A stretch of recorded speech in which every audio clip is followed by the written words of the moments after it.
Mesdames et messieurs, bonsoir.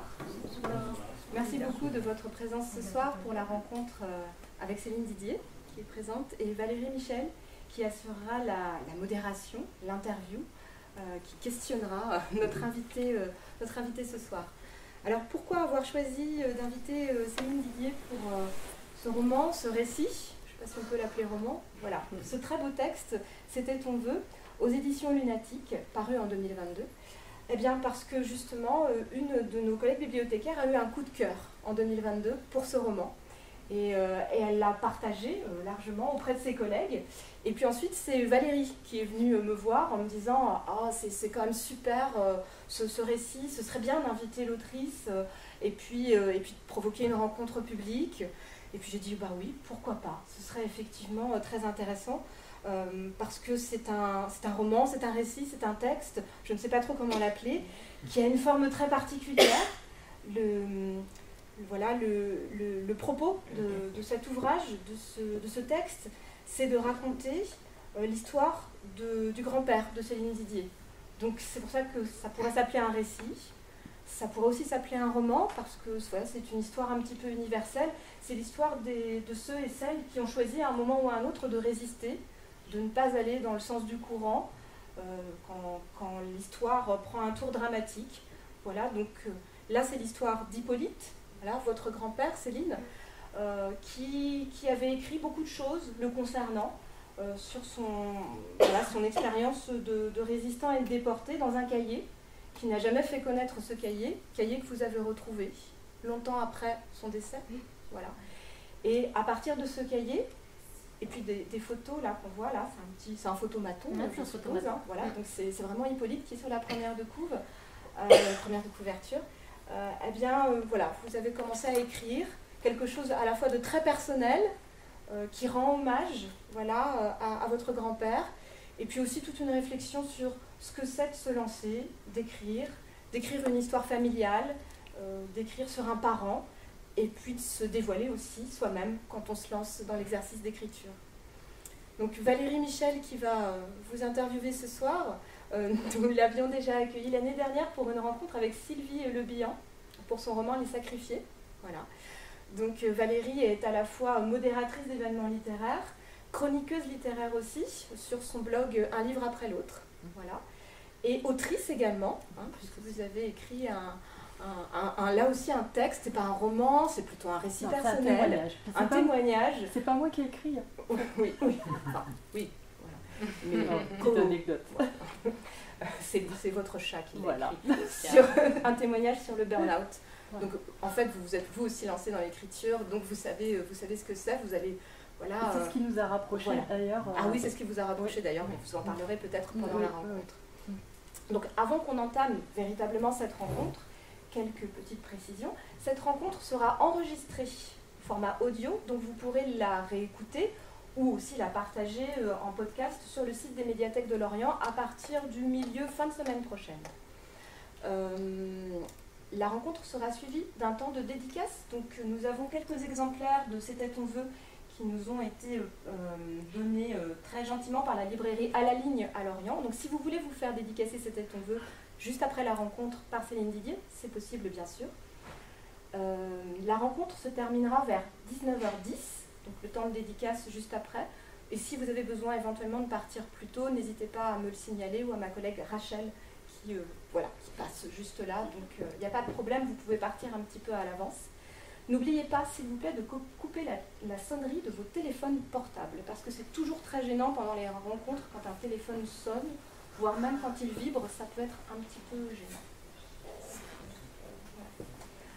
Alors, avant d'entamer réellement la rencontre, je vais vous lire un extrait de C'était ton vœu, Céline Didier. C'est le début, les premières pages. Voilà.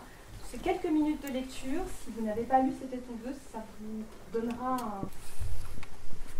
Et si on l'écrivait, cette histoire tant de fois racontée, tant de fois évoquée, par bribes, des bribes d'histoire, des bouts, des séquences, des anecdotes, tellement par bribes qu'on a du mal à l'écrire, cette histoire, à la raconter d'une traite entière. On n'est plus sûr, on hésite, on ne sait plus dans quel sens cela s'est passé, on ne sait plus par quel bout la prendre, pour la restituer au plus juste. On ne sait plus ce qui est de l'ordre de la réalité, de l'imagination. On se demande si on ne mélange pas tout. Il y a des incohérences dans notre récit, ce récit qu'on avait pourtant l'impression de maîtriser. Et si on l'écrivait, cette histoire?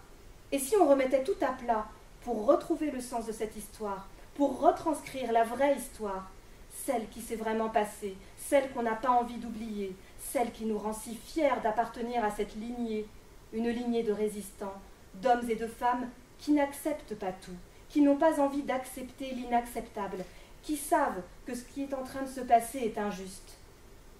C'est insupportable, l'injustice. Non, ils n'accepteront pas.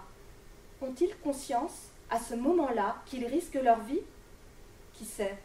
Ce qui est sûr, c'est qu'ils y vont, là où leur conscience les mène, là où ils savent que c'est juste. Et ils n'hésitent pas, ils y vont. Advienne que pourra. Qu'aurait-on fait à leur place? Je me suis souvent posé cette question, moi qui ne supporte pas l'injustice. Ce n'est pas une coquetterie de ma part de ne pas supporter l'injustice, comme quelqu'un qui ne supporterait pas le lin et qui préférerait le coton. Non, c'est viscéral, je ne supporte pas l'injustice. Les injustices, ça me met hors de moi, ça me met la larme à l'œil, comme on dit. Une sacrée larme à l'œil. C'est plutôt comme des sanglots qu'on garde en nous. On n'en fait jaillir qu'une larme, car on n'assume pas d'avoir envie de chialer. Chialer, oui, littéralement, à pleines larmes, tellement on est dégoûté, écœuré, triste d'observer de telles injustices dans la vie de tous les jours. Mais on veut faire bonne figure, alors on n'autorise qu'une seule larme, à pointer le bout de son nez au coin de l'œil, comme pour réprimer notre hyper-émotivité, car on se sent con d'avoir envie de pleurer, en plein petit déjeuner, juste en entendant un fait divers à la radio, alors qu'on ne connaît pas la personne, qu'on n'est pas directement concerné. Mais c'est plus fort que nous, les hypersensibles.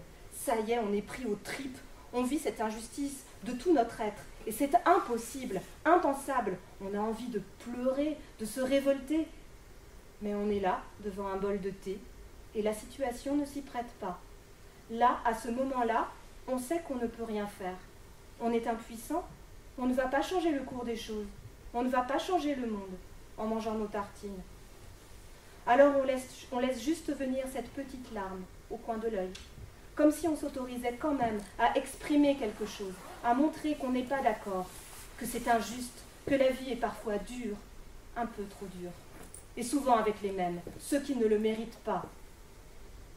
Hippolyte et Simone, je ne sais pas s'ils ont eu la larme à l'œil, en voyant ce qui se passait dans leur pays, dans leur village, durant cette guerre, mais ce qui est sûr, c'est qu'ils n'ont pas accepté les bras ballants cette situation. Ils y sont allés. Où? Là où ils savaient que c'était plus juste. Pour eux, pour la société, pour nous, les suivants, les descendants. Ils étaient encore jeunes, mais je suis sûre qu'au fond, ils pensaient déjà à nous, les suivants. Nous, à qui ils ne pouvaient pas léguer une telle société dans laquelle il aurait été impossible de vivre. Alors ils y sont allés. Défendre leurs idéaux, combattre les absurdités de cette guerre, même si c'était au risque de leur vie. Mais le savaient-ils seulement? Bien sûr, ils le savaient, que ce n'était pas un jeu, qu'ils la risquaient leur vie. Et pourtant, il était impossible pour eux, impossible de ne rien faire, impossible de ne pas bouger, impossible de ne pas s'engager, impossible de ne pas lutter, impossible de laisser faire, sans réagir, sans se rebeller. Se rebeller, étrange mot, comme si défendre une vie juste, c'était être rebelle. Ils y sont allés, là où ils savaient qu'ils agiraient pour la bonne cause, là où c'était une évidence, là où Polyte se fera courser. Il a pourtant couru à toute vitesse, paraît-il, pour les semer, pour ne pas se faire attraper, pour ne pas se faire choper, pour ne pas se faire avoir, pour ne pas se faire piéger, pour les mater. Et pourtant, ils l'ont bien rattrapé. Dénoncé, il a été, par un de ceux qui auraient pu choisir de combattre à ses côtés. Cela aurait pourtant été logique. Un gars du coin, ça se bat avec les autres gars du coin. Qu'est-ce qu'il est allé faire avec l'ennemi, celui-là? Qu'est-ce qui pousse quelqu'un à choisir le mauvais camp? Le camp du méchant. Qu'avait-il à gagner, ce gars du coin? Ce gars qui connaissait mon grand-père et qui l'a pourtant trahi. Pourquoi? Pourquoi? Va savoir ce qui fait prendre de telles décisions à ces cons qui font du mal par un simple geste, un geste tout bête, par un acte d'aucune bravoure. Ce con, il a envoyé mon grand-père au camp. Et là, on ne parle pas de choisir son camp, du camp des gentils ou du camp des méchants. Non, les camps dont on parle, ceux où il a envoyé mon grand-père, par seulement quelques mots, les mots de la dénonciation, ceux qui ne demandent pas beaucoup d'efforts, il suffit juste de donner une information à quelqu'un qui saura quoi en faire. Par ces quelques mots, donnés au camp des méchants, ce con a envoyé mon grand-père au camp. Les camps de concentration. Je crois bien que ce con, je n'arrive pas à l'appeler autrement. Con, c'est basique, ça ne demande pas trop d'efforts. À moi non plus, là, maintenant, de l'appeler comme ça. C'est court, c'est efficace, et je crois que ça le résume bien. Con, tout simplement. Eh bien, je crois me rappeler qu'il a bien payé sa connerie, ce con. Car si j'ai bien tout compris, c'est un peu confus. Comme si je n'arrivais jamais à me rappeler exactement ce qui lui était arrivé à ce con. Peut-être tout simplement qu'en fait sa vie ne m'intéresse pas, il n'en vaut pas la peine. N'empêche que je crois bien que le dit con s'est fait avoir et qu'il a mal fini. C'est con. Alors, on l'écrit cette histoire? Elle en vaut la peine. Je le sais, on le sait tous. Il faut qu'on la mette noir sur blanc, cette histoire, pour qu'elle ne s'efface pas, qu'on ne l'oublie pas. On leur doit bien ça à Simone et Polyte, à tous les résistants qui ont risqué leur vie pour leurs idéaux, leurs valeurs, leurs principes, pour une vie meilleure, pour nous, les suivants, les descendants. Alors, on l'écrit cette histoire?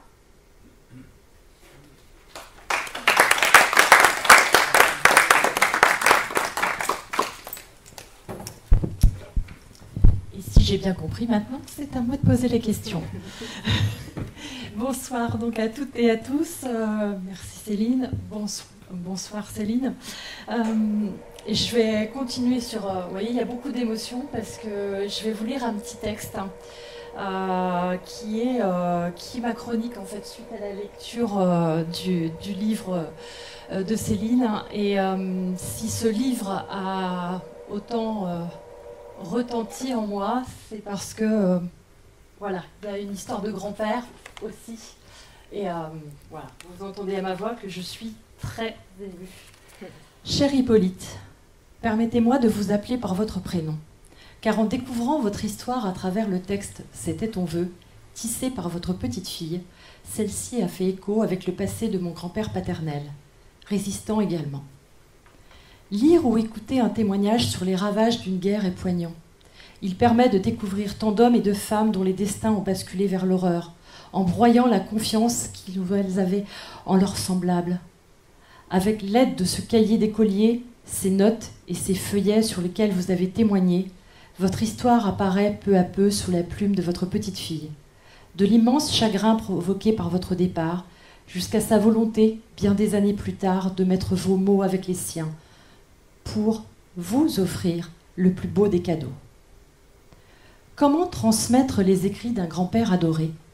Comment transmettre ces mots sans les abîmer, les trahir? Les mots qui hantent, bouleversent, au fur et à mesure que la violence et l'horreur jaillissent des pages. En mêlant avec justesse et tendresse vos deux voix, afin que la vôtre puisse servir de devoir de mémoire dans ce monde qui redevient fou.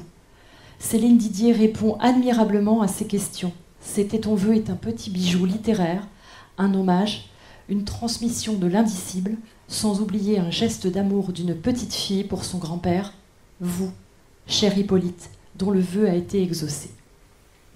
Si de là-haut, vous croisez un certain Henri, saluez-le pour moi. Et maintenant, on va passer aux questions.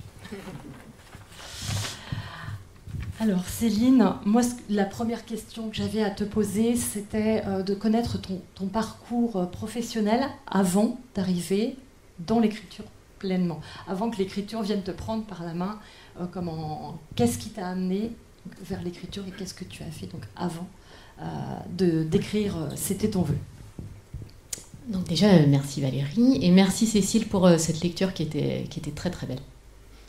Alors, moi j'ai un parcours, en fait, j'ai travaillé pendant beaucoup d'années dans ce qu'on appelle l'ingénierie culturelle. Donc en plus simple, c'est le montage de projets culturels. Et dans ce cadre-là, j'ai travaillé beaucoup dans le milieu du livre et de l'édition, beaucoup au contact d'écrivains. certainement que ça a une raison aussi, c'est une des raisons pour lesquelles peut-être aussi j'en suis arrivée là. Donc beaucoup d'écrivains, beaucoup de musiciens, de comédiens, vraiment tout style, en fait tout domaine artistique confondu, parce que je travaillais beaucoup sur des projets qui mêlaient différents styles artistiques. Également dans l'art contemporain, dans l'archéologie préventive. Donc voilà, tout ça m'a amené en Bretagne déjà, ce qui n'est pas rien, parce que si j'ai écrit ce livre, je pense qu'il y a une personne dans la salle qui a appuyé peut-être sur le petit bouton qui m'a permis de passer à une autre étape. En fait, j'ai travaillé pendant plus de 20 ans donc, sur ces montages de projets culturels, sur de la communication. Et je suis arrivée à un moment de ma vie qui correspondait aussi à la quarantaine. Donc je ne sais pas si on peut faire coïncider ça avec une crise de la quarantaine, je ne sais pas. Mais en tout cas, il y a eu un petit peu une saturation du travail. Je ne retrouvais plus le sens je retrouvais plus de sens à ce que je faisais, sachant qu'en choisissant le secteur culturel, je ne l'avais pas choisi par hasard. Il y avait un vrai engagement de ma part, il y avait une vraie ouverture d'esprit, une curiosité et des vrais enjeux de société en fait sur la culture et sur ce qu'on entend du service public aussi autour des projets culturels et de ce que peut apporter la culture dans la vie de tous les jours. Donc j'étais à peu près dans cette phase-là, je me posais pas mal de questions, aussi très épuisée par le travail et j'ai fait en fait j'ai fait une pause. Et je me suis fait accompagner par quelqu'un qui accompagne des personnes en phase de transition. Cette personne est dans la salle, c'est Brigitte. et en fait, avec Brigitte, on a fait tout un travail où vraiment on a reposé les choses. Elle nous fait beaucoup travailler sur la créativité. Et je pense que moi, en travaillant dans le domaine culturel, j'avais choisi d'être d'un côté, c'était le côté communicant, organisateur. Donc pour moi, j'étais surtout pas l'artiste et pas l'écrivaine. Moi, c'était les autres, les artistes, et je travaillais pour eux. Et j'en étais convaincue, et j'avais aucun problème avec ça, pas de problème d'ego non plus, vu que je savais où était ma place, c'était celle-ci. Et c'est un milieu dans lequel j'ai beaucoup aimé travailler, surtout que j'aime aussi beaucoup lire depuis que je suis petite, et donc travailler avec des écrivains notamment, c'était vraiment chouette. Mais donc voilà, j'étais à ma place et en fait, dans le travail qu'on a fait avec Brigitte, on a rebattu les cartes, on allait plus sur la créativité. Il s'avère que ça m'a beaucoup plu et qu'il y a des choses qui ont émergé de ce travail-là. Et l'écriture revenait souvent. Alors moi, ça revenait tellement souvent que même Brigitte me levait des petits panneaux, mais dis donc... il y a quand même un truc à faire, et moi, non, écriture, c'est les autres, moi j'écris, mais c'est pour le travail, je voyais pas du tout, non, je me sentais pas concernée. Il a fallu quand même attendre encore un peu du travail d'accompagnement, même après, la fin de l'accompagnement, je voyais toujours pas exactement, et un des conseils de Brigitte, ça avait été, peut-être que c'est pas le bon moment, pour que tu avances et que tu fasses autre chose. Que moi en plus j'étais sûre, j'étais dans une phase où je voulais devenir entrepreneur, j'étais sûre, il fallait que je monte mon entreprise, c'est moi, j'allais faire les choses comme je voulais, j'étais pas du tout dans quelque chose de créatif. Et elle m'a dit, laisse reposer un peu, donne-toi encore un peu de temps, et moi je voyais l'horloge qui tournait et aussi les finances qui baissaient, il fallait que je reprenne, et j'ai accepté de prendre ce temps. Et je me suis dit, combien de temps je me donne, et si je devais vraiment faire quelque chose, là, sur ce temps libre, pour une fois que j'en ai, moi qui courais toujours après le temps, qu'est-ce que je ferais? Et là, je me suis dit, mais s'il y a une chose à faire dans ma vie, parce que j'ai aussi travaillé sur les regrets qu'on peut avoir plus tard de choses qu'on n'a pas faites, si on regardait notre vie, et puis qu'on se disait, tiens, qu'est-ce que je regrette de ne pas avoir fait? Il y avait vraiment ça, il y avait l'histoire de mon grand-père. Et je me suis dit, ok, j'ai du temps, je commence à ouvrir une page sur mon ordinateur, et je me dis, ok, je vais commencer à écrire quelque chose. Et en fait, le premier texte qui a jailli, c'est le texte qui a été lu par Cécile. Où là, vraiment, il y a quelque chose qui s'est passé, où il y a plein de choses qui sont sorties de moi. Et voilà. Et donc ça a été le point de départ de ce projet d'écriture. Est-ce que tu as participé à des concours littéraires de nouvelles, ou justement pour commencer vraiment à faire cette gymnastique de l'écriture, est-ce que tu es allé vers même d'écriture de texte à envoyer dans différents endroits avant vraiment de t'atteler à c'était ton vœu? Alors pas du tout. Pas du tout. J'en ai organisé beaucoup des concours de nouvelles. Je participais à des jurys, mais j'étais toujours de l'autre côté. Donc non, moi j'avais jamais participé à ces concours-là parce que toujours pareil, c'était pas ma place. Moi j'étais celle qui les organisait, j'étais celle qui lisait, j'étais pas celle qui écrivait. Donc non, j'étais pas du tout dans cette logique-là. Et ce qu'il faut savoir, c'est que quand je me suis lancée là sur ce projet et que j'ai écrit ce premier texte, enfin je fais ça parce que c'est de là-bas que Cécile l'a lu, vu que je m'étais donné un temps, le temps était court. Et à partir du moment où j'étais lancée et j'allais pas y passer des années. Donc je me suis... Et là encore, quand j'ai commencé ce travail d'écriture, j'étais pas dans une optique de le faire publier. Au tout début, j'étais vraiment dans l'objectif de... en fait, l'histoire de mon grand-père, de son histoire de résistant et de déporté, on en a parlé dans la famille, on en parlait assez peu, mais enfin, c'était très présent. Enfin, je veux dire, tout le monde était au courant qu'il avait été résistant, qu'il avait été déporté. Dans la bibliothèque de mes grands-parents, il y avait plein de livres d'histoire. Voilà, on le savait, mais on en parlait peu. Et moi, je me suis rendu compte, alors peut-être avec mon âge, et surtout, je pense que mon grand-père est décédé, j'avais 13 ans. Et j'étais très très proche de mes grands-parents et donc de mon grand-père, donc ça a été une mort très, très difficile. Et après, ma grand-mère est décédée, elle y a seulement quelques années. Donc j'ai côtoyé ma grand-mère encore pendant de nombreuses années, avec qui on parlait beaucoup, on était très proches. Et elle est décédée donc en 2018. Je pense que ça, c'est pas pour rien aussi dans le fait que j'ai écrit ça en 2021, si je me rappelle bien, je sais déjà même plus. En fait, j'essayais de me reposer des questions sur l'histoire de mon grand-père et de comment il s'était fait arrêter, parce que je me rappelais de cette histoire qu'il avait été dénoncé. Mais les versions s'embrouillaient, je me rappelais plus trop comment ça s'était passé, donc je posais des questions à ma mère, je me rendais compte que ma mère elle-même, elle s'embrouillait aussi, elle savait plus trop.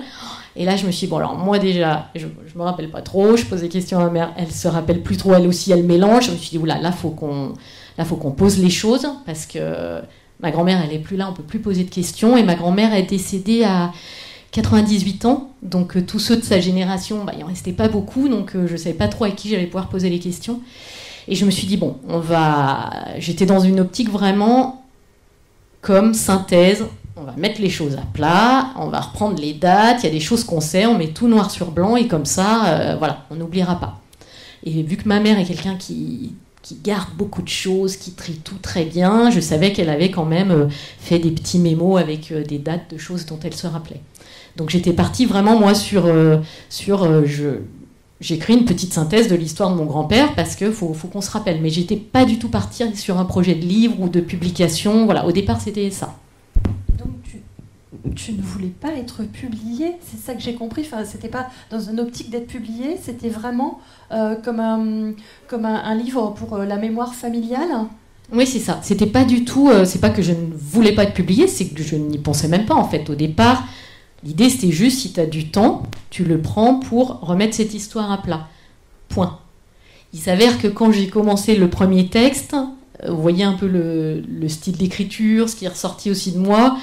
J'ai assez vite compris avec ce premier texte que là, j'étais en train de mettre le doigt sur quelque chose, en tout cas, qui allait être peut-être une plus grande aventure et peut-être une aventure littéraire. Voilà. Et donc, pour le côté familial, comment le projet, donc au départ, a été accueilli par toute ta famille ? Alors en fait, ce tout premier texte, là, celui que Cécile a lu, donc je l'ai écrit d'une traite. Il est sorti comme ça, et puis il était rythmé. Enfin vraiment, dans ma tête, il y avait un rythme. Et je l'ai écrit en une journée. Et donc quand mon compagnon est rentré le soir, je lui ai fait lire tout de suite. Voilà, il était assez ému et il m'a dit, en fait là, voilà, vas-y, maintenant, moi je veux la suite, en fait. Je me suis dit, bon, ok. En plus, moi, je n'avais pas l'habitude de me faire lire, vu que j'étais toujours dans l'idée que moi, je ne suis pas celle qui écrit. Donc, voilà. Donc, j'ai fait lire à une personne. Et je me suis dit, bon, là, j'étais portée dans mon élan. Je me dis, bon, ok, je l'envoie dès ce soir à mes parents, ma sœur, mon frère. Comme ça, ils n'étaient pas du tout au courant que j'étais partie là-dessus. Donc je leur ai envoyé ce texte en leur faisant un mail, en leur expliquant que voilà, j'avais un peu de temps devant moi et que je voulais remettre le nez dans l'histoire de mon grand-père et qu'il fallait. Alors au début, je disais il fallait qu'on fasse quelque chose. Je m'étais encore pas portée complètement volontaire. Enfin, je m'étais portée volontaire, mais je me disais s'il y en a d'autres qui veulent le faire, allez-y. J'ai tendu la perche. Voilà. Je vous remets le bébé. Voilà, je remets le bébé, je vois comment il est accueilli. Alors il a été très bien accueilli en fait. Voilà, tout le monde a été assez ému de ce premier texte, surpris, ému. Et tout le monde m'a dit, bah ok, ouais, bien sûr, vas-y, quoi. Et voilà. Et alors, donc après, comment tu as procédé donc, pour les différentes étapes, puisqu'il y a 4 parties. C'est vrai que je ne sais pas si on dit roman ou récit, parce que donc, tu as mêlé donc, tes mots à ceux de ton grand-père, mais comment tu as procédé techniquement? C'est-à-dire, est-ce que tu avais vraiment les feuillets d'un côté, ton cahier ou ton ordinateur de l'autre? Vraiment, comment tu as procédé tout simplement pour l'écriture de ces 4 parties? Alors, donc, quand j'ai compris que donc, tout le monde comptait sur moi pour écrire cette histoire, je suis partie de la matière que j'avais. Alors, il y avait une matière que ma mère détenait, qui était le fameux cahier de mon grand-père, qui en fait est un cahier dans lequel, en revenant des camps, alors on ne sait pas exactement à quel moment il l'a écrit, mais il a écrit un cahier de souvenirs, qu'il a vraiment intitulé Souvenirs, et où il dit qu'il va raconter sa vie de 38 à 45, donc de quand il s'engage, quand il part s'engager au Maroc, je pourrais expliquer un peu après, et jusqu'à quand il revient des camps. Donc il y a un petit cahier dans lequel il raconte ça. Ce petit cahier, il l'avait gardé secret en fait, mais ma mère ne connaissait pas l'existence de ce cahier avant la mort de mon grand-père. Je crois que c'est à peu près quand mon grand-père est mort que ma grand-mère a dû le montrer à ses filles. Mais ce cahier, en fait, ça fait partie, vous savez, des choses comme ça qu'on a chez soi. On sait qu'on a ce cahier, qu'a priori, ça va être intéressant d'aller le lire. Alors, si on sait où il est, parce que donc, pour le coup, il est arrivé, c'est ma mère qui l'a récupéré, ce cahier. Elle nous avait bien dit, vous savez, il a écrit quelque chose, mais on se sent jamais assez prêt pour aller lire ce cahier. On sait que ça va être bien, mais on sait que ça va être aussi certainement éprouvant, émouvant. Et puis il est là, donc il est là. On sait qu'il est là, donc on se dit, on le lira plus tard, quoi. Et donc je savais qu'il y avait quand même ce cahier. Donc quand ma famille a su que je voulais me lancer dans cette histoire, ma mère tout de suite m'a dit, il faut que tu aies le cahier. Il s'avère que en fait ma famille vit en Rhône-Alpes. Et ma mère a... Donc, pour nourrir ce projet, ma mère m'a dit, je vais t'envoyer des copies du cahier. Donc ma mère a fait des scans du cahiet. Sauf que ma mère ne maîtrise pas très très très très bien le scan. Et en fait, elle m'envoyait les scans, mais c'était illisible. Et alors j'ai essayé au téléphone lui expliquer les réglages, mais bon, je sentais que c'était compliqué. Moi, je voulais pas qu'elle m'envoie l'original parce que j'avais trop peur qu'il se perde. Et donc on a pris une autre version, c'est-à-dire qu'elle a fait des photocopies de meilleure qualité et elle me les a envoyées par courrier. Donc il a fallu que j'attende quelques jours quand même que le courrier arrive. Mais ça c'est important, le courrier, parce que ça va faire le début elle va m'envoyer d'autres choses après qu'elle va retrouver, et c'est comme une correspondance entre elle et moi. Et moi, le livre, c'est aussi comme une correspondance avec mon grand-père. Donc il y a quelque chose qui a certainement émergé là à ce moment-là. Donc voilà, il y avait cette matière. Après, moi, je me suis dit, qu'est-ce qu'on a à part le cahier? Et j'ai repensé à mes souvenirs d'enfant, de ce que je me rappelais, qui avait pu être raconté quand même. Donc j'ai essayé de partir de ça, de mes souvenirs d'enfance, ce dont je me rappelais. Il y avait vraiment il avait la Légion d'honneur, donc il y avait vraiment cette petite boutonnière rouge qui me marquait beaucoup quand j'étais petite. Je trouvais ça très beau sur sa veste à chaque fois. Il les mettait tout le temps. Et voilà, c'était quelque chose qui m'avait marqué. Des choses où il nous avait expliqué l'histoire qu'il avait dû apprendre l'allemand très vite. Et alors, moi, j'étais fascinée parce que petite, d'un seul coup, j'apprends que mon grand-père, là, qui vit à la campagne, en fait, il sait parler un peu allemand. Et là, il nous avait expliqué qu'en fait, il n'avait pas eu le choix et qu'en fait, dans les camps, on est un peu obligé d'apprendre très vite l'allemand parce que notamment le matricule, en fait, quand on vous appelait avec votre matricule en allemand. Et donc, il faut vraiment que vous vous rappeliez de ce matricule parce qu'on ne le répète pas 2 fois, le matricule. Donc voilà, il y avait des souvenirs comme ça de quand j'étais petite. Donc je m'étais dit, bon, bah voilà, je vais partir de mes souvenirs. Et après, je me suis dit, bon, bah c'est peut-être un peu léger. Alors, les autres personnes qui pouvaient me parler de son histoire, bah, ils étaient tous décédés, en fait. Donc je ne voyais pas qui c'est qui allait pouvoir me raconter son histoire. Et alors, j'ai eu, mais très très brièvement, en fait, pas l'idée, mais de me dire, bah, peut-être qu'il faudrait que je fasse des recherches historiques sur le maquis dans l'Ain, donc pas loin de Lyon, comment ça se passait. Et en fait, donc moi j'ai fait quelques années d'études en fac d'histoire. Et donc on faisait beaucoup de dossiers, donc c'est des piles et des piles de livres qu'il faut synthétiser. Il y a énormément de choses qui ont été écrites sur la résistance, sur aussi la résistance autour de Lyon. Et puis en plus, en ayant un passé d'étudiante en histoire, je me suis dit, oula, si je me lance là-dedans, là je le fais à fond parce qu'il faut vérifier toutes les sources, c'est archives, on se lance dans un boulot. Et moi, je m'étais donné un temps très court pour ce projet. Donc je me suis dit non, j'ai pas envie de faire ça et j'ai pas envie de me lancer dans des années. J'ai pas envie de faire un livre sur l'histoire de la résistance. Moi, ce qui m'intéresse, c'est mon grand-père et donc j'ai eu envie de faire quelque chose de plus intime et de me dire bah non, je vais me baser sur moi vraiment de ce que je retiens de l'histoire de mon grand-père, de ce qu'il a écrit lui. Et puis ça faisait émerger tellement de questions que en fait, je me suis dit bah je vais les retranscrire aussi tous ces questionnements que j'ai sur bah oui, qu'est-ce qu'on aurait fait à leur place, est-ce qu'on serait engagé, comment, enfin moi ça me fascine toujours autant de voir des gens qui s'engagent comme ça mais au risque de leur vie, enfin tout ce qu'ils ont fait, ils ne se sont pas posé la question, enfin peut-être que si, mais ils l'ont fait. Et nous, est-ce qu'on aurait eu ce courage-là ? Moi, je me pose tout le temps la question. Je sais pas. J'aimerais avoir le courage qu'ils ont eu, mais je sais pas si je l'aurais dans le même cas de figure. Je me souviens que c'est une des questions sur lesquelles on a beaucoup discuté la première fois quand on s'est rencontrés, quand je suis venue donc à la dédicace à Hennebont. Et c'est toujours les questions qu'on se pose. Et ça, voilà, c'est un texte en plus qui pose tout le temps. Enfin, c'est une question qui reste en boucle du début à la fin et qui hante encore. Et en plus, on était dans la période Ukraine. Le début de la guerre en Ukraine. Voilà. Ouais. Du coup, tu as répondu à beaucoup de questions. Donc, combien de temps tu t'étais fixé en fait pour écrire le livre ? Parce que tu disais donc tout à l'heure que c'était sur une période très courte. Combien de temps tu t'étais fixé Alors, je m'étais donné vraiment quelques mois, donc c'est-à-dire 2-3 mois grand maximum. Et en fait, je l'ai écrit en 1 mois.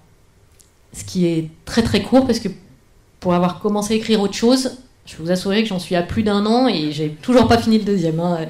Donc je sais à quel point j'ai été prise d'une... je sais pas trop comment expliquer ça, d'une urgence. Alors, parce que je m'étais donné un temps court, mais je sais pas pourquoi, vraiment, je me levais tous les matins, j'avais qu'une envie, c'était d'aller allumer l'ordinateur et d'être sur un autre texte.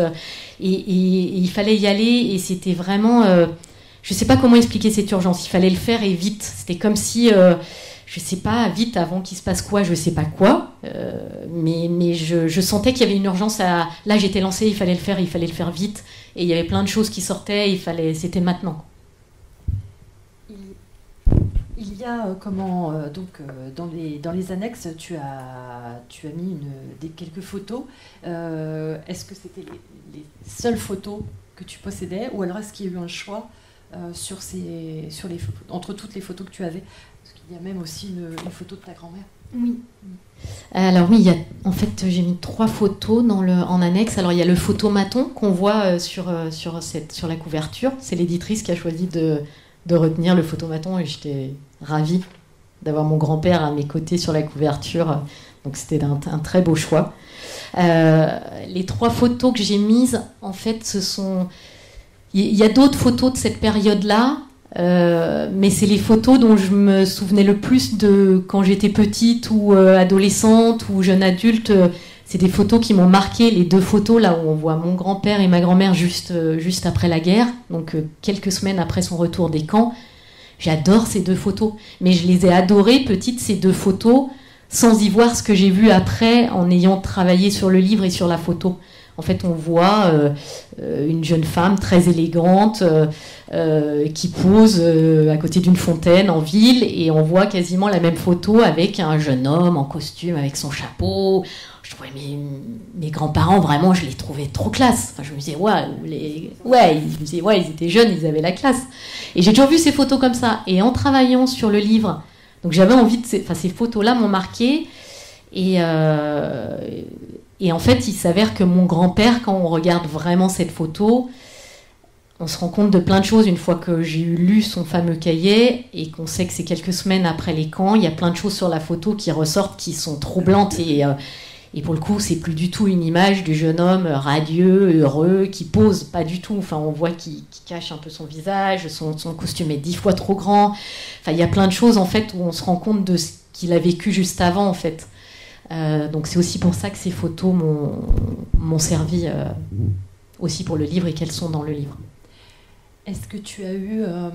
déjà, est-ce qu'il y a encore des personnes qui connaissaient ton grand-père et ta grand-mère qui étaient encore en vie quand le livre est sorti? Et est-ce que tu as eu des retours de ces personnes-là ou de leur famille? Alors c'est plutôt les descendants, parce que ceux de la génération de mes grands-parents, non, il y a plus trop personne.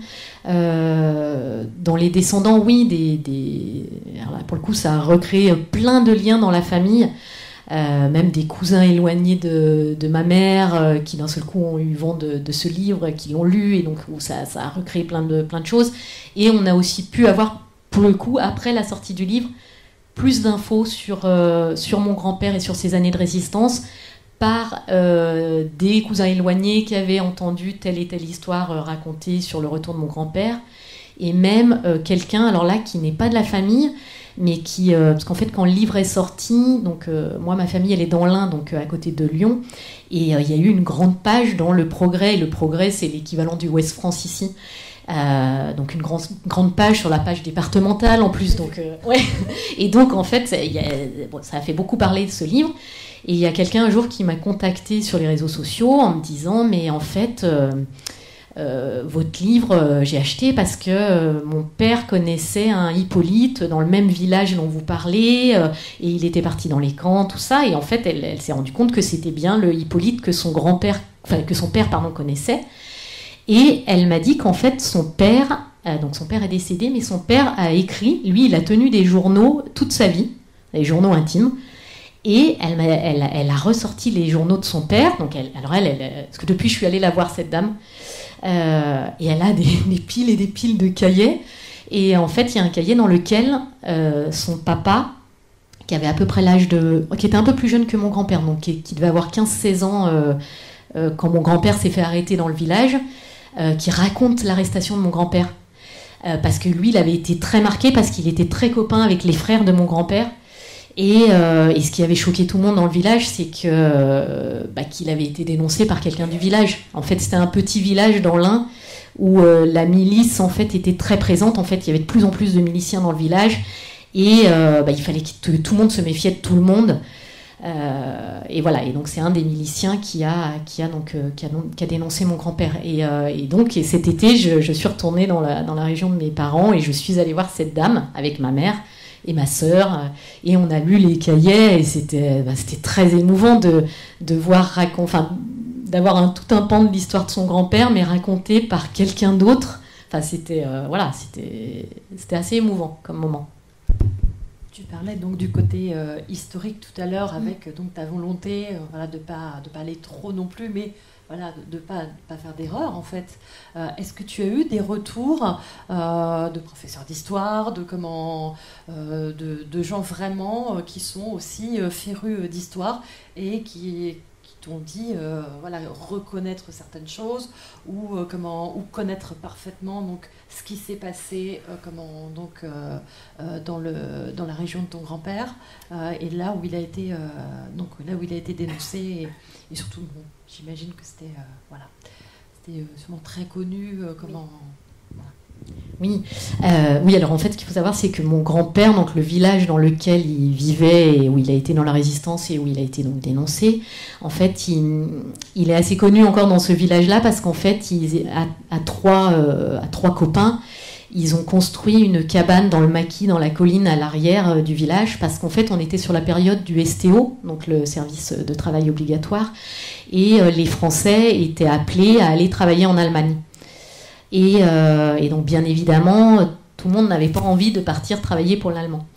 Enfin, pour les Allemands. Et mon grand-père, alors lui, en fait, il avait déjà fait du STO parce qu'au début de la guerre, il a fait la guerre au nord-est de la France et ils ont été pris quasiment tout de suite, en fait, au début de la guerre. Donc lui, il a été prisonnier en Allemagne au début de la guerre, mais il a pu revenir au bout d'un an à peu près parce que comme soutien de famille, en fait, quand on était l'aîné de la famille et que son père avait été blessé pendant la guerre de 14-18, sa famille avait fait tout un dossier pour le faire revenir et il avait pu revenir en France. Et à partir du moment où un ancien prisonnier comme ça était revenu, lui, il n'était pas de nouveau convoqué pour le STO. Donc lui, il avait le droit, il n'avait pas été convoqué, mais il avait plusieurs de ses copains qui étaient convoqués pour le STO qui ne voulaient pas y aller. Et donc ils se sont décidés à plusieurs, ils ont construit une cabane dans la colline et ils ont caché les copains. Et après, ça a duré, ils ont caché pas mal de monde. Après, c'est devenu un lieu du maquis, donc où il y avait pas mal de personnes qui transitaient. Et donc voilà, et cette cabane, en fait, elle est un peu... On voit plus que des ruines avec quelques branches. Et là, en ce moment, il y a une association dans ce village-là qui est en train de faire reconstruire la cabane avec des volontaires, des réservistes volontaires sur cette cabane. Donc, sur le côté histoire, voilà, cette association est en lien avec moi parce qu'ils savent que j'ai écrit ce livre, que pour eux c'est important, surtout que c'est une des personnes qui avait été à l'initiative de cette cabane. Donc voilà, sur ce côté-là, je sais qu'au musée de la Résistance aussi, voilà, on est en lien aussi et que c'est...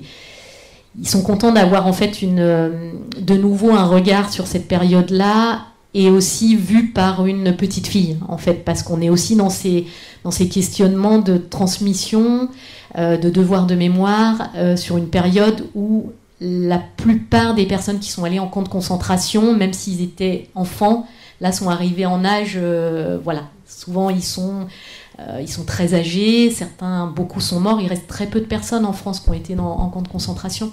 Donc en fait, en mémoire vivante, on en a de moins en moins, donc c'est comment arriver à garder cette mémoire-là sans plus avoir les personnes. Alors il y a les musées de la Résistance font beaucoup d'enregistrements, ils ont fait beaucoup de collectes de mémoire, donc heureusement il y a l'enregistrement audio, voire vidéo, et il y a des traces écrites de certains résistants qui ont pu laisser des traces, ou des projets comme le mien qui d'un seul coup viennent réveiller un peu toutes ces histoires-là. Il y a l'association, alors je ne sais plus si c'est une association, ça s'appelle Les Derniers, je crois. D'accord. Où beaucoup de personnes, justement, donc, ont été filmées pour... Si tu nous lisais un petit extrait. Oui.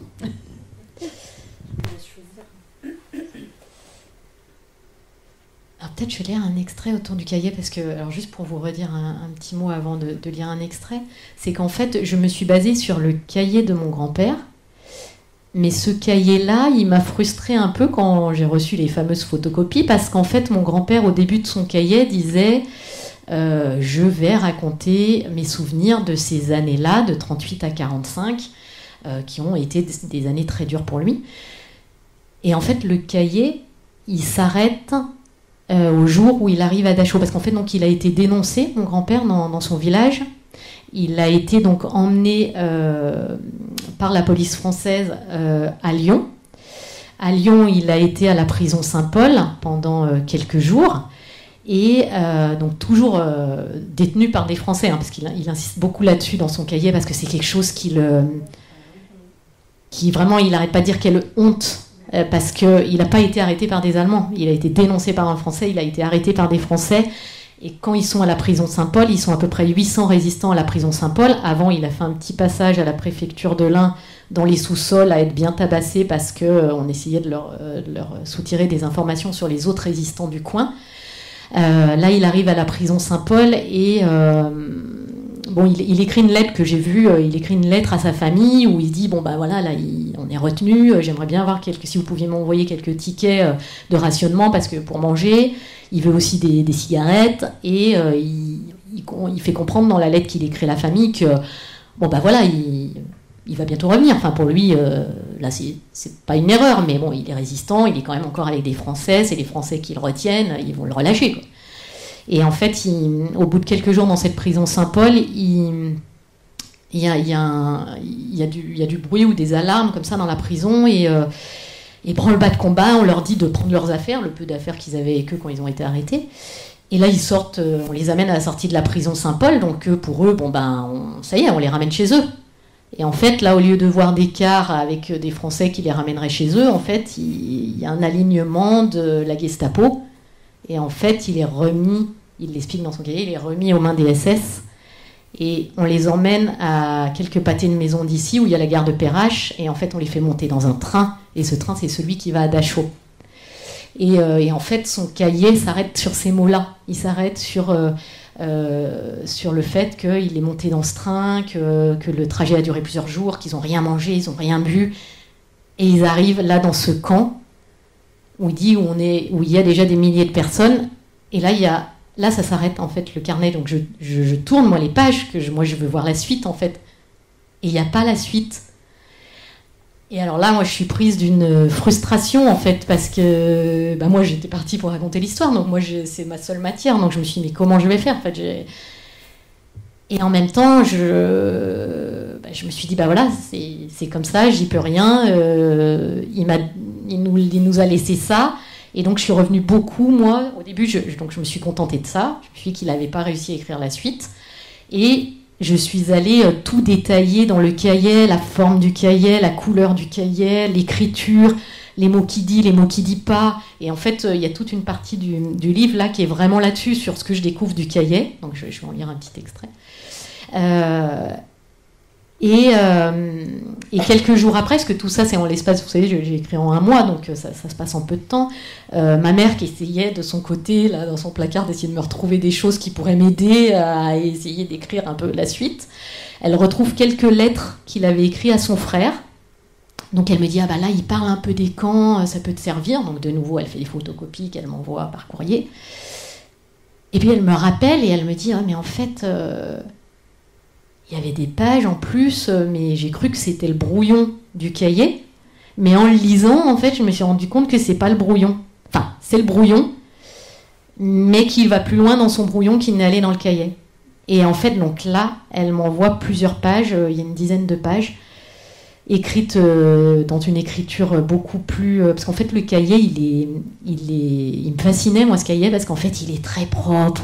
Il écrit super bien, il n'y a pas une rature, enfin on sent qu'il s'est hyper appliqué pour écrire ce cahier. Et les brouillons qu'elle m'a envoyés après, là c'est une écriture, il n'y a pas un espace blanc, il n'y a pas de marge, il est écrit sur toutes les lignes, et puis on sent que même quand on le lit, il y a un rythme, en fait il ne s'est pas arrêté. Et là, dans ces quelques pages que ma mère m'a envoyées après, là il raconte son quotidien du camp. Et là pour le coup, ça a été un moment dans l'écriture qui a été assez... difficile en fait, parce que ça a été très très très éprouvant, parce que c'est très dur à lire, qu'en plus qu'il y a un rythme très très dense, très rapide. En fait on lit, ça s'arrête pas, et puis c'est mon grand-père qui a vécu ça, puis là il le raconte quoi, là le truc qu'il a jamais raconté à personne, il l'a écrit, il l'a même pas réussi à l'écrire dans le cahier. Et là je trouve le brouillon, donc là ça a été très dur dans l'écriture. Là j'ai fait une pause, j'y arrivais plus, là j'ai trop pris, ça m'a bouleversée. Ça a duré quelques jours et je ne savais plus quoi faire de mon projet d'écriture, parce que je me suis dit, mais qu'est-ce que je fais là en fait, parce qu'il y aurait matière à publier là ce que je viens de lire, qui est son brouillon, mais en même temps c'est un brouillon. Donc s'il n'a pas réussi à l'écrire dans son cahier, est-ce qu'il n'a pas réussi ou est-ce qu'il n'a pas voulu l'écrire? Je me suis sentie aussi moi j'avais pas envie de le trahir, il a déjà été trahi, et j'avais pas envie moi de le trahir en publiant quelque chose qu'il avait laissé à l'état de brouillon. Donc je savais pas quoi faire de ça. Et puis c'est en marchant sur les sentiers côtiers, je me rappelle, je voyais plus ce que j'allais faire de mon projet, et en marchant d'un seul coup, ça m'est venu, c'était très clair, j'allais mêler j'allais extraire certains mots de mon grand-père de son brouillon, et moi j'allais les mêler aux miens. Et en fait d'un seul coup, c'est pour ça que la deuxième partie du livre, on a beaucoup plus la voix de mon grand-père, parce que je vais vraiment l'introduire dans mon texte en fait. Et c'est un peu comme si moi je raconte son histoire avec mes mots, mais par moments je le cite et c'est comme s'il venait rajouter ou compléter ce que je suis en train de raconter. Donc peut-être que je peux juste peut-être sur le fameux cahier et faut que je retrouve sur les choses qui m'ont troublée dans son cahier. Peut-être la date manquante. La date manquante. En lisant ton cahier souvenir, je m'aperçois que ces feuillets ne sont pas datés.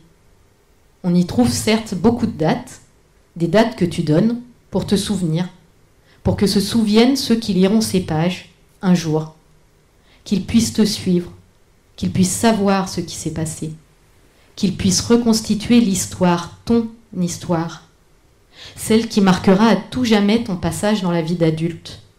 Une période qui aura une toute autre saveur que celle que tu imaginais, quand à peine quelques jours après tes 18 ans, tu décides de prendre ta vie en main, de faire des choix pour toi, pour vivre une autre vie que celle d'ouvrier agricole.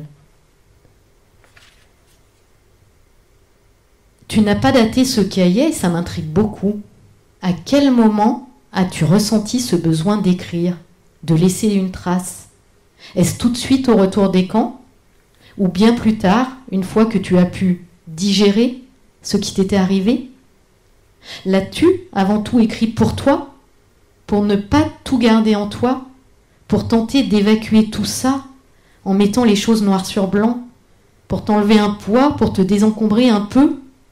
À qui pensais-tu en écrivant ces pages ? Pour qui rassemblais-tu tes souvenirs ?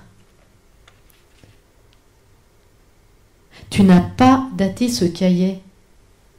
C'est d'autant plus étonnant que ce cahier, tu l'as même signé. Quand on signe, on date. Tu n'as pas daté ce cahier. C'est d'autant plus étonnant que ce cahier, tu l'as abordé de façon chronologique. Tu as accordé une grande importance aux dates, à l'enchaînement des faits. Tu l'as même commencé en donnant ta date de naissance, le 27 septembre 1920. Comme pour nous donner des indices, des repères, qui nous permettent tout au long de ton cahier de te situer dans le temps, enfin de se situer dans le temps, de te situer dans cette histoire quasi romanesque, si ce n'est cauchemardesque. Tu n'as pas daté ce cahier, quelle importance, me dira-t-on. Et moi de répondre, juste une intuition, qu'elle a forcément du sens, cette question qui me taraude et m'entête.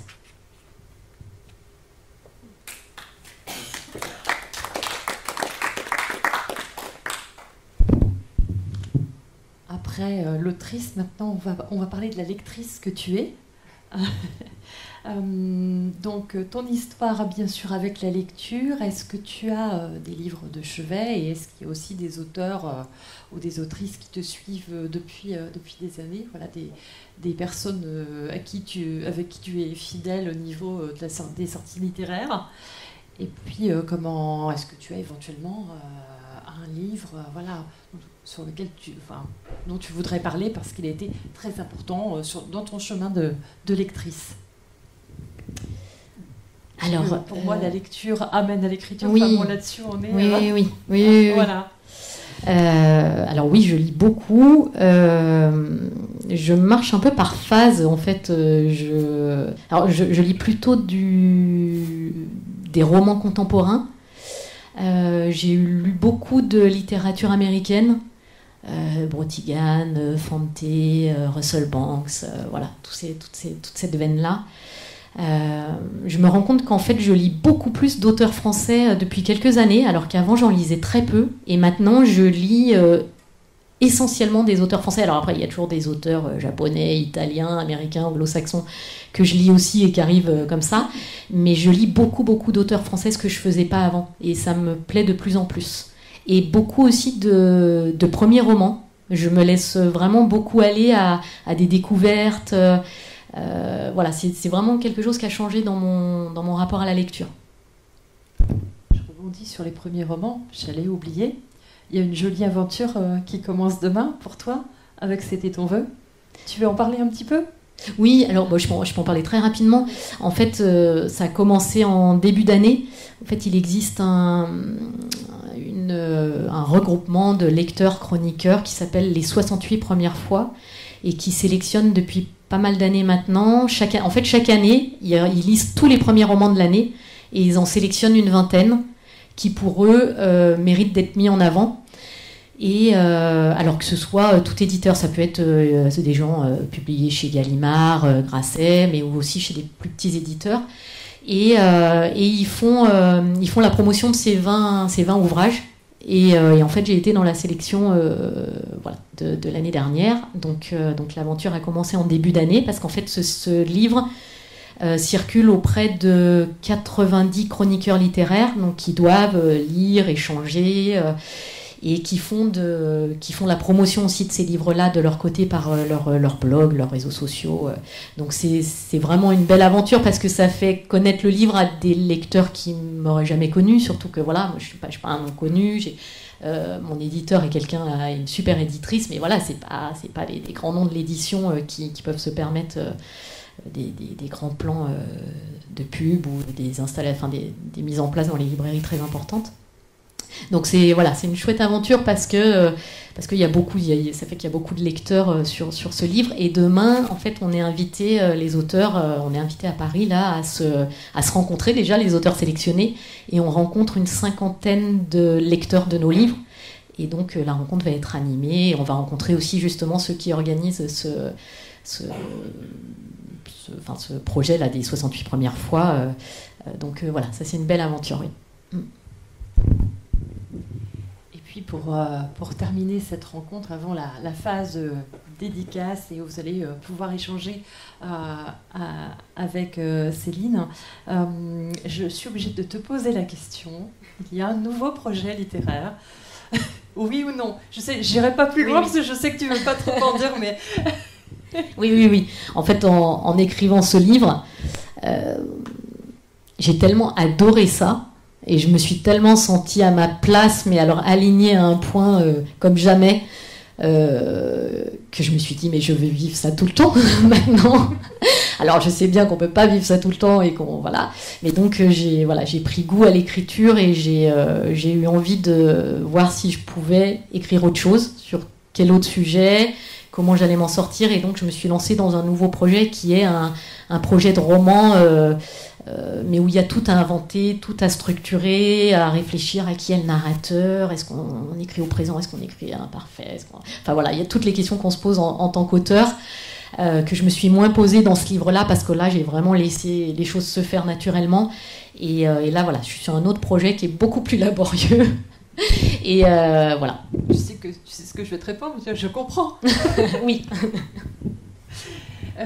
Juste une dernière question sur le projet là actuel. Est-ce que tu es vraiment dans la phase de construction, mais est-ce que la musique va t'accompagner? Est-ce que tu vas avoir, est-ce que tu vas avoir pris des petits rituels d'écrivain que tu avais peut-être déjà avec C'était ton vœu, ou alors est-ce que tu vas l'écrire de manière complètement différente, dans un autre endroit, à des horaires différents?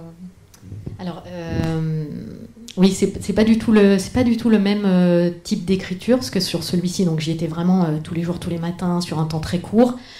Là, sur l'autre projet, je me suis... Alors là, en ce moment, j'ai un peu mis de côté là pour quelques mois, mais je m'étais vraiment astreint. J'ai essayé de trouver un rythme, en fait. J'essaye plusieurs choses. Alors, j'ai essayé d'être sur des choses qui vont être, on va dire, bénéfiques pour la créativité, donc aller marcher, faire du yoga le matin, essayer d'avoir un rituel le matin qui fait que je vais être plus créative. J'ai essayé des choses comme ça. J'ai essayé aussi de m'astreindre à des horaires qui correspondraient à des horaires de travail, où vraiment on arrive devant l'écran et on s'y met. Donc j'essaye plusieurs choses, j'expérimente.